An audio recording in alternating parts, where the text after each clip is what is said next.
Gigi Ciptaden, live. Karena harus sedapat mungkin korban ditemukan dalam keadaan selamat.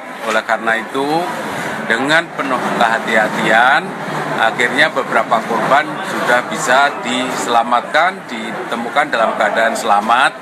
Sekarang di rumah sakit, memang ada yang ditemukan sudah tiada, sudah meninggal. Nah, ini tadi barusan kita dipimpin oleh Pak Kepala BNPB berdialog lagi, karena setiap hari terus dilakukan komunikasi dengan keluarga para santri.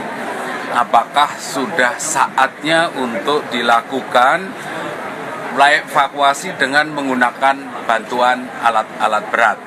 Sebagaimana tadi disilahkan oleh Basarnas bahwa memang dengan bantuan peralatan yang maksimal yang kita miliki, baik itu peralatannya Basarnas, BNPB maupun bantuan dari berbagai pihak, tidak lagi ada tanda-tanda ditemukan kehidupan. Itu sudah dijelaskan kepada keluarga, dan oleh karena itu keluarga juga setuju untuk penggunaan alat berat. Toh penggunaan alat berat pun akan digunakan dengan sangat-sangat hati-hati. Jadi mohon doanya ya, semoga para korban masih ditemukan selamat. Kita terus berdoa untuk itu. Semoga juga keluarga korban diberi ketabahan, kesabaran, keikhlasan menghadapi musibah yang sangat memprihatinkan ini. Jadi saya kira itu pengantar dari saya. Saya persilahkan kepada Pak Kepala BNPB untuk menjelaskan lebih lanjut. Silakan, Pak. Terima kasih Bapak Menko, rekan-rekan media sekalian. Sebagaimana kemarin kita sudah bertemu ya, kemarin sudah kita sampaikan langkah-langkah. Alhamdulillah langkah-langkah yang kita rencanakan kemarin semuanya sesuai dengan rencana. Yang pertama, selesai kita memberikan keterangan kepada rekan-rekan media, kita berdialog kepada ahli waris atau keluarga yang terdampak. Akhirnya kemarin keluarga yang terdampak, mereka menyetujui untuk sehari kemarin atau sehari semalam kemarin dilakukan pencarian fokus oleh tim gabungan yang dipimpin oleh Basarnas ya. Alhamdulillah kemarin kan kita ada 15 titik katanya. Masih ingat kan 15 titik? 8 itu hitam, 7 itu merah. Ternyata perkembangannya yang 7 merah itu berhasil diselamatkan 5. Sehingga yang 2 tadinya merah berarti jadi hitam ya. Per hari ini yang sudah terdata korbannya 108 korban. Itu terdiri dari 103 yang kondisi selamat ya, semuanya dirawat di rumah sakit, rinciannya ada. 5 meninggal dunia. Nah, 5 juga saya yakin rekan-rekan media sekalian sudah tahu nama-namanya. Nah, sekarang yang masih hilang, yang ada datanya, yang ada fotonya, itu sementara terdata 59 orang. Di mana itu? Nah, kita tidak tahu. Karena dengan alat-alat yang canggih oleh Basarnas, itu dari 15 titik itu tadi kan ada 8 tambah 2 begitu. Tadi kita sudah berdialog sama keluarga. Kita sampaikan pada keluarga bahwa mudah-mudahan 59 itu tidak ada di situ. Tidak ada di reruntuhan. Kenapa saya bisa katakan demikian? Karena ada kasus kan, rekan-rekan media tahu, ada salah satu orang tua yang kehilangan anaknya, sudah nangis-nangis, sudah sedih, menganggap anaknya ada di situ, ternyata ada di tempat lain, dalam keadaan selamat. Nah, kita sampaikan mudah-mudahan, saya pribadi berdoa mudah-mudahan itu tidak 59, itu hanya yang dinyatakan hitam oleh Basarnas. Kita mudah-mudahan berdoa. Nah, langkah selanjutnya, karena dari mulai tadi malam setelah penemuan yang terakhir dalam kondisi selamat, itu kami rapat koordinasi tim gabungan menyatakan bahwa dengan menggunakan alat-alat yang canggih, ada yang menggunakan drone thermal ya, atau secara teknis nanti Pak Prejen menjelaskan. Itu secara ilmu pengetahuan itu tidak lagi ditemukan tanda-tanda kehidupan ya. Kami masih memberi waktu kepada tim gabungan dari mulai kemarin sore sampai tadi pagi. Bahkan tadi malam itu disterilkan lokasi, tidak boleh ada yang mendekat supaya hening, supaya sunyi. Di tengah kehenian kesunyian itu mudah-mudahan ada kedengaran dengan tanda-tanda, dengan alat-alat yang canggih itu tanda-tanda kehidupan. Tetapi ternyata sampai tadi pagi tidak ada. Akhirnya tim gabungan memutuskan untuk masuk tahap berikutnya.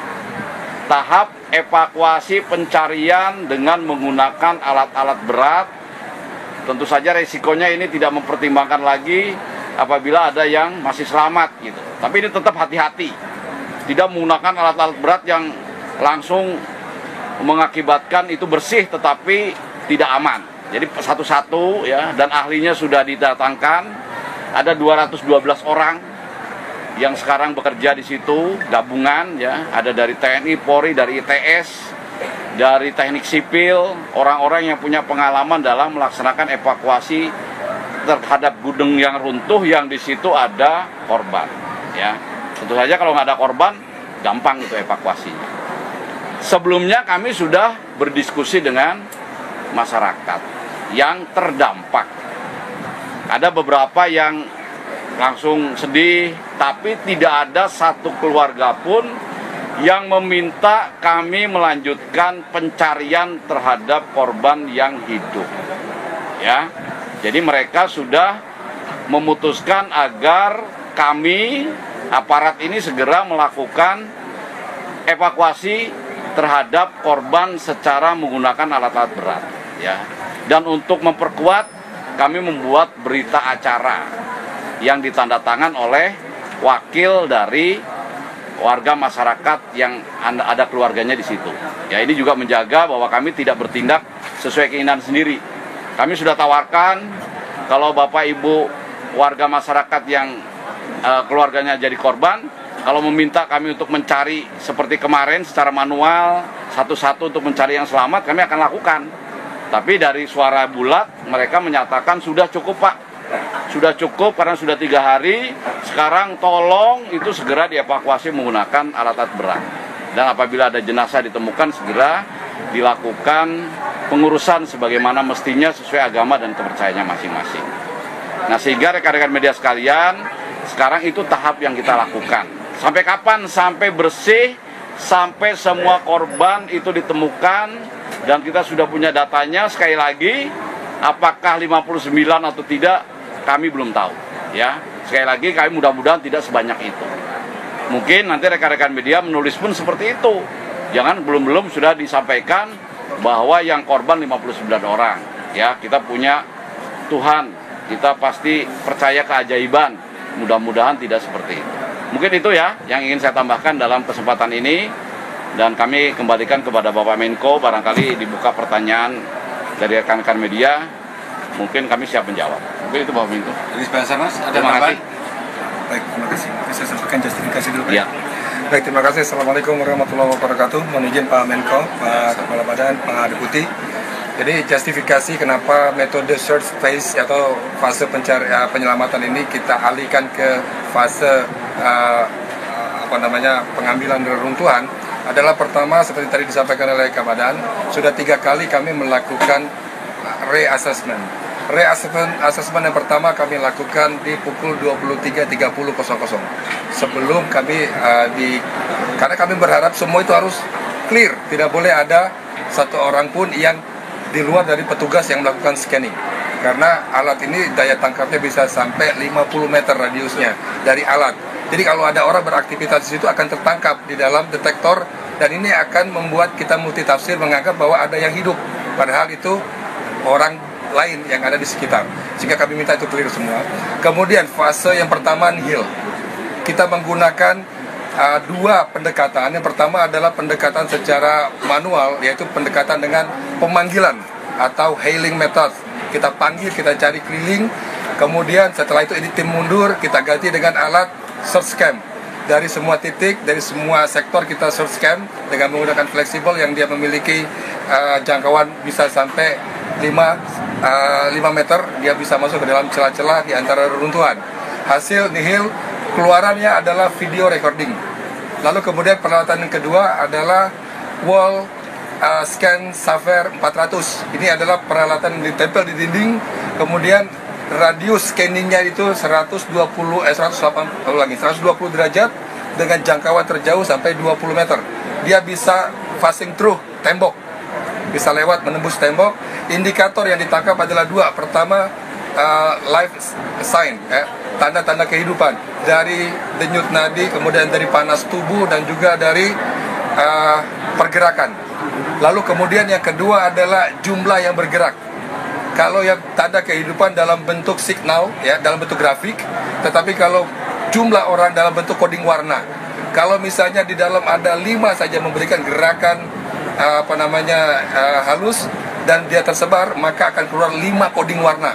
Sehingga alat ini akan lebih spesifik, bisa memfilter berapa banyak gerakan yang ada di dalam. Karena pada saat kita scanning, sebelum alat ditangkap, kita berikan instruksi dengan penguat bahwa mereka kalau bisa bergerak, lakukan gerakan kecil agar kami bisa melakukan scanning. Itu kami beri instruksi. Jadi bukan kami pasif bawa alat diam-diam, tidak. Tapi kami kasih instruksi kepada orang yang di dalam, mudah-mudahan ada bisa memberikan respon balik dari scanning tersebut. Lalu kemudian peralatan ketiga adalah multi search scanning. Peralatan ini bekerja dalam versi 2. Yang pertama adalah visual, yang kedua adalah seismic motion atau gerakan halus yang ada di solid surface atau di permukaan keras. Bisa dia ketuk seperti ini sudah bisa ditangkap alat itu dan nanti akan terlihat di monitor dia posisinya berapa jauh dari jarak dan vektor ataupun sudutnya itu berapa jauh dari alat, sehingga kita bisa plotting di mapping di site sketch collapse building. Lalu kemudian ini fase cara kami melakukan scanning. Lalu kemudian fase kedua, reassessment kami laksanakan di pukul 02.00 di tanggal 2 Oktober, artinya tadi dini hari. Hasil pencarian tetap nihil. Lalu kemudian kami menvalidasi kembali, berharap ada perubahan. Jam 7.00 tadi kami juga lakukan kembali scanning, namun hasilnya nihil. Kami sudah laporkan hasil scanning ini ke Kepala Basarnas, dan dari Kepala Basarnas sudah disounding dengan Kabadan. Kemudian dilakukanlah rapat konsolidasi tingkat pimpinan untuk mengambil langkah-langkah selanjutnya, dan berikutnya sudah disampaikan oleh Kepala Badan. Kurang lebih demikian yang kami sampaikan justifikasi kenapa dari rescue phase kemudian pindah ke crane phase. Bolehlah kita bisa sampaikan crane phase, fase craning. Jadi kita menggunakan crane, tidak menggunakan dozer. Satu-satu seperti tadi disampaikan oleh Kabadan, diangkat dulu puing-puing yang tidak terkoneksi. Setelah yang terkoneksi selesai, diambil blok-blok tapi yang kurang dari 5 ton. Kalau dia lebih dari 5 ton, maka akan dilakukan proses cutting. Setelah diangkat satu blok, maka akan di-assessment apakah ada target dalam pencarian di lokasi. Kalau tidak ada, dilanjut fase berikutnya, pengangkatan lagi. Setiap pengangkatan benda yang besar akan dilakukan scanning ulang untuk memastikan jangan sampai ngangkat terus tidak ngecek. Jadi setiap kali ngangkat ada perubahan struktur, maka kita lakukan assessment kembali apakah ada target yang dicari di dalam atau tidak, sampai proses ini selesai. Dan kami sampaikan 7 orang yang ada di sektor A2 posisinya berada di lantai dasar, dan itu posisinya di bawah himpitan balok besar. Tidak bisa dievakuasi kalau tidak struktur atas ini diangkat. Itu yang pertama. Yang kedua, kenapa ini segera berpindah? Karena apa? Fase decomposition, pembusukan, ya. Busuk itu dari fase 1 kurang dari 12 jam, kemudian fase kedua kurang dari 24 jam, fase ketiga lebih dari 48 jam akan terjadi penyebaran hal yang dapat memberikan dampak itu, karena ini adalah unsur kimiawi dan biologis yang dikeluarkan oleh kita dari sini saja. Kadang-kadang sampai sama-sama kita tercium, dan itu bisa terabsorb lewat pernapasan, bahkan juga bisa melalui permukaan kulit, karena kita di sini daerahnya cukup panas, temperatur tinggi, kita pasti basah. Demikian, terima kasih. Terima kasih, saya tambah.